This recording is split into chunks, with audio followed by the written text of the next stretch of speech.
అంబేద్కర్ ఆశయ సాధనలో BRS party నడుస్తుందని అన్నారు మాజీ మంత్రి పువ్వాడ అజయ్ కుమార్. కమ్మచుల్ల కేంద్రంలోని జెడ్పీ అంబేద్కర్ సెంటర్లోని ఆయన విగ్రహానికి పూలమాలలు వేసి నివాళులర్పించారు. అంబేద్కర్ స్ఫూర్తితో కేసీఆర్ ముందుకెళ్తున్నారని తెలిపారు.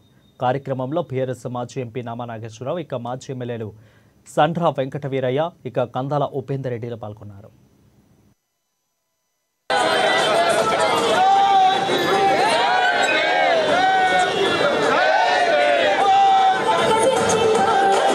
అధికారంలో ఉన్నప్పుడు బాబాసాహెబ్ బిఆర్ అంబేద్కర్ గారి చౌరస్తాగా సెంటర్ గా నిర్ణయం తీసుకుంటూ పాత విగ్రహం స్థానంలో అద్భుతంగా ఆ రోజు 14 అడుగుల కాంస్య విగ్రహాన్ని ఇక్కడ ఏర్పాటు చేసిన, లేదా హైదరాబాద్ లో ఎన్టీఆర్ పార్క్ పక్కన 125 అడుగుల ఎత్తైన కాంస్య విగ్రహాన్ని ఏర్పాటు చేసిన, దళిత జనోద్ధరుడైన మరి రాజ్యాంగ నిర్మాత బాబాసాహెబ్ అంబేద్కర్ గారికి మరి ఘనమైన నివాళులు అర్పించిన సందర్భం తెలంగాణ రాష్ట్రంలో హైదరాబాద్ మరియు ఖమ్మం నిలబడిందని చెప్పి తెలియజేస్తాం.